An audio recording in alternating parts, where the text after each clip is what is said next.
Hey guys, how are you doing? And welcome back to a new video. I had my biggest month ever for Amazon merch in December. If you're imagining sort of thousands of dollars, it wasn't anything like that. Even though I have been on merch for many years, I'm not really uploaded or dedicated time to it. I've always said that I was going to and rarely did. Until the end of last year when I decided that I would try and make a weekly effort to do some uploads. For me, the end of last year was a turning point, and I think it shows that there is potential on Amazon merch. I do really want to pursue it, and I will share some reasons personal to me why I just find it difficult to remain consistent with it. So if you haven't joined merch and you don't know what it is basically like a KDP but for t-shirts and other merch like tumblers, pop sockets, and recently they've got mugs, they've got various other products. Unlike KDP, you do need to apply to Amazon merch, and a lot of people do get rejected. And they didn't in the olden days.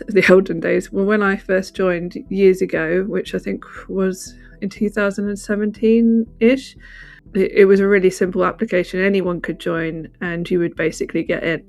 But now people do get rejected. So I'm going to give you some tips for how you could get approved a bit later on in this video. But it is quite a nice thing to have alongside Amazon KDP, because you may well be able to repurpose some of the artwork that you have or the designs that you're doing, that you're using for your book. You could repurpose some of that and use towards a design. I have done that various times, especially in the beginning. I don't really do it so much now, I have to say, but it is an option, and it's also a good opportunity for an additional income stream if this kind of thing interests you. If you're going to go for a print on demand option, I would say Amazon merch is right up there as one of the better options, because obviously you have the traffic going through Amazon. On the downside, there is a lot of competition on there, but you know, there is everywhere now. But it is a great option, because when you're doing print on demand on other platforms like Etsy, you're going to have to go through someone like Printify or Printful. You have to pay for those orders up front as well. With merch, you don't have to do that. To upload your designs, that's completely for free. The only thing that is difficult with merch is there's a tiered system, so you only are allowed a few designs initially. You're allowed 10 slots, and you have to make 10 sales before you tier up to the next level. And I'll talk about that a bit later on in this video too. When I started to upload more consistently, what I found interesting was that some of the sales that I was getting were for older designs. They weren't for ones that I was just uploading, and some of these were months or maybe even over a year old, and they were all designs that either hadn't sold at all or barely sold. And that seemed strange that they were suddenly selling just by me being more active on the platform again. And then I did start to get some sales for a previous Christmas design and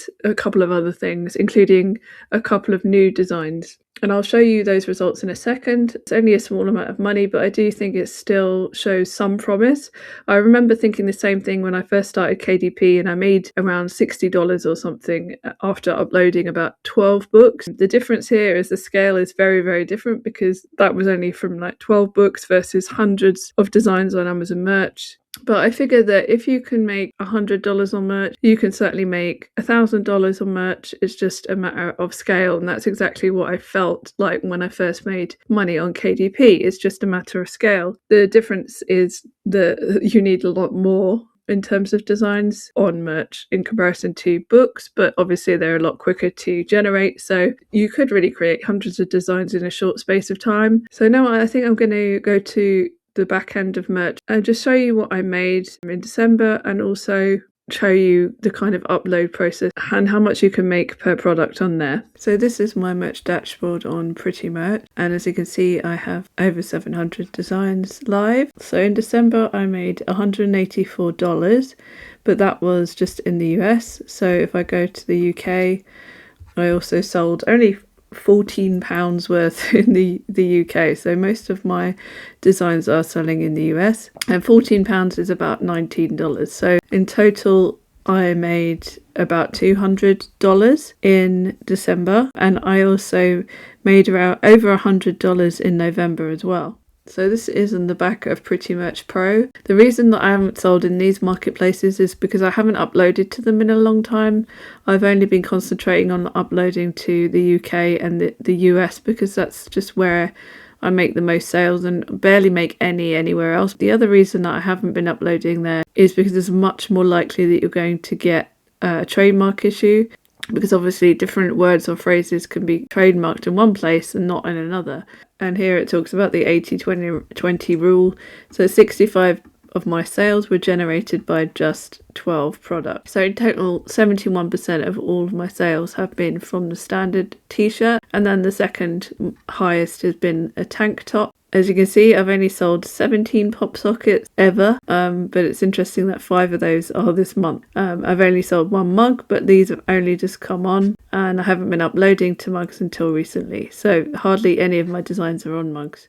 So last year I only made $62 in the December. But I haven't actually made $100 since back here, which was in October 2017. And then since then it's just been really low, as you can see. This is the dashboard where you create your different products. So you upload your design here, and then you can just edit the details as far as colors go and how much you're going to charge. So for example, right now this is on at $14.99, which is very, very low. But I have been putting some of mine on this low just to try and get some initial sales, so you only get $1 for this. But a lot of people do price their t-shirts like $17.99 or even $19.99 or more. So at $19.99 you would be making nearly $5 per sale, which is a huge difference. But you do have to obviously remain competitive. With pop sockets, if you're pricing them at about $14.99, you get a couple of dollars. Tumblers, they're quite expensive, so if you're pricing those at $22.99, you're going to get $3 royalty. But yeah, for the most part, you're probably going to be selling more t-shirts than anything else. So as I mentioned, the big difference between merch and KDP is volume. Generally with merch, you're going to need a lot more designs to start seeing any results. Many have tens of thousands or even hundreds of thousands of designs and more, so it can feel like a grind. And the upside is that designs are obviously much quicker to create, especially now with so many AI tools and things that can help you, but obviously that also means there is additional competition. It's good when new products come in because you have to put your designs onto those new products, so it can be an opportunity to be there first. Another limitation, of course, with merch is the tiers. So I'm currently at tier 1000, which means I can have 1,000 designs live at any time. Also, another condition was that you needed to have 80% of your slots filled before you could be tiered up, which I'm not at that yet, although that has changed as well. So I believe like last year, from my recollection, no one was being tiered up. Amazon, as I said, Amazon also unpublishes designs at 18 months. So that means if you're trying to tier up, you need to keep uploading because your designs are also being removed at the same time. And even if designs are really quick to make, the upload process can be quite slow as well. When you very first start off on merch, you only have 10 design slots. So this can be the toughest time because you need to get 10 sales in order to tier up. And a lot of people do just purchase their own shirts. You are allowed to do that and you can tier up that way. But I would recommend just trying to get out of tier 1 yourself. That's what I did. It was a lot easier, however, back then because there was less competition. Following trends and trying to jump on trends is one of the easiest ways, I would say, to start making sales and to get out of tier 1. I don't know if you have access to Amazon ads straight away with merch, because I know I didn't. Now I do have access to it, but I didn't for a really long time, so I don't know if it's connected to what tier you're in. Alternatively, you can try and drive traffic via free means, such as via TikTok. As I mentioned before, an exciting development on merch recently is the introduction of mugs, and this is something I was waiting for a long time. It gradually rolled out to different people. I only just got access to this in January, and I've barely uploaded any designs to mugs whatsoever, but I have already sold one, so I feel like this is potentially still a bit of an untapped market so far, and it's really positive that merch do seemingly seem keen to increase the amount of products they have available, and there is talk of the potential that they might start offering customers the ability to customize their designs and things like that. I'm unsure how that will be possible on Amazon. Maybe the customer will be able to customize your design themselves on the platform itself, but I'm not sure. But it'll be interesting possibility. And obviously some of those customizable designs are really, really popular on Etsy, so that must be why Amazon is potentially keen to do the same. I did unfortunately make a massive mistake, which meant that my profit overall was not very much at all, and that's because I started to run ads on some designs, but I completely forgot about it. Nearly all of my sales in December were entirely organic, so they weren't from the ads that I was running.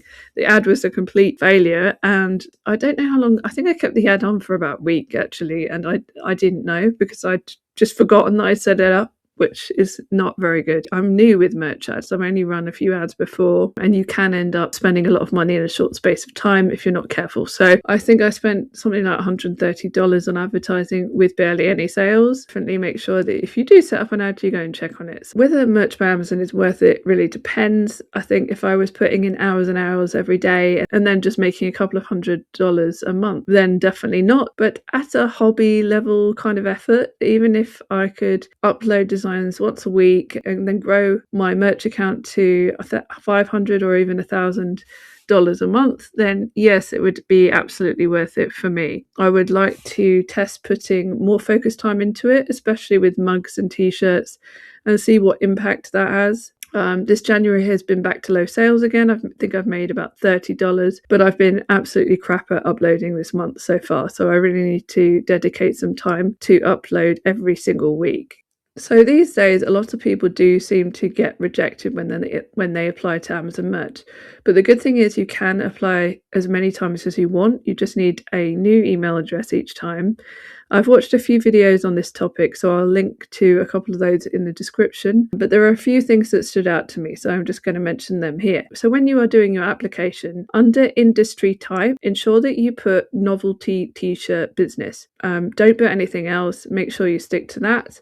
And the second thing that stood out is that if you have a good social media following, whether that be on YouTube or TikTok, Facebook, whatever it happens to be, let them know that you will be promoting your designs to this audience. And this doesn't necessarily have to be true, but it's good for Amazon to potentially know that you have thousands of customers just ready and waiting to buy from you. And the third thing is to let them know you have carefully read their terms of service and fully understand copyright and trademark infringement. Assure them that you very much understand this and will be carefully uploading your designs, having done all the relevant checks. And I would also recommend saying that you have graphic design experience at the very least, or that you're an artist or an illustrator. If you have some design experience in that way, definitely mention that. As far as I know, you can sometimes hear from them very quickly, even as fast as within 24 hours. So definitely just keep a check on your email. And then if you do get rejected, don't worry, you can keep applying again. You just don't mention that when you apply the next time. Obviously, if you have been rejected before, maybe try some of these tips and hopefully that will help you get accepted the next time. So this was just a brief update. Some of you have asked me in the past about Amazon merch and I never really got around to doing a video about it properly. But if you're doing anything in print on demand at all, please let me know in the comments. I'd love to hear how it's going for you. But for now, thank you very much for watching and I will speak to you again very soon.